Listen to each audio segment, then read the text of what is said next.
شما را دعوت میکنم به زیباترین صحنه ایران، بلک زیراب شیرگاه.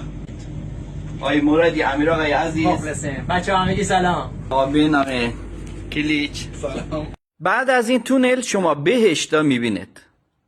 وای چقدر قشنگه. جا همگی خالی. در زمان رضا شاه پهلوی با گرفتن مالیات قند و شکر هر 3 کیلو 2 ریال و مالیات چای هر 6 کیلو 3 ریال این خط رو ساخت. وقتی از شمال شروع شد، همزمان از جنوبم شروع کردن تا در ایستگاه سمیه این دوتا خط به هم دیگه رسید و عملا رضا خان با بستن آخرین پیچ طلا این راهنا افتتاح کرد. این پل اوریم بین سوادکو و سرخاباد هستش. هزینه‌ش هم 200,000 تومان بیشتر از ورسک بود. اینم عکس قشنگی بود ازش. الان وارد ایستگاه ورسک شدیم و شما این پل زیبا را دارید می‌بینید.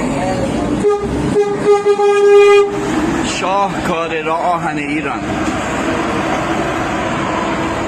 اینجا ورسک، این پل ورسک.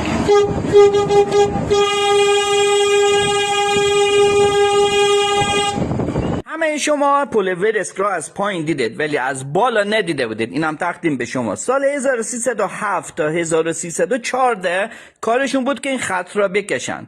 سال 1312 به اینجا رسید و پروژه متوقف شد که بعد از مدتی شروع کردن دوباره. اینم ایستگاه ورسک را ببینید ما چقدر اومدیم بالا. تمام این پل های ناو دنیای سنگی را دارن، با دست تراشیدن. وای.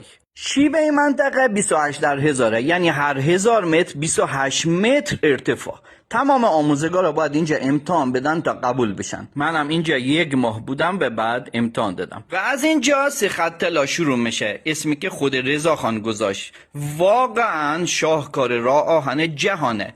ورسک را از این بالا هم ببینید. ما هنوز خط دومیم و سوم نرسیدیم. اینم قطار گردشگریه. این قطار از تهران حرکت میکنه تا ایستگاه شیرگاه. قشنگه، سعی کنید برنامه‌ریزی کنید، بلیطش بگیرید و بیایید. این منطقه اونقدر قوس‌های اس مانند تند داره که حد اکثر سرعت برای قطار مسافر 60 کیلومتر. 3 خط طلا را از این بالا ببینید. ما خط سوم هستیم. اگر اون ماشینا را ببینید متوجه میشید چقدر ما اومدیم بالا. شاد باشید.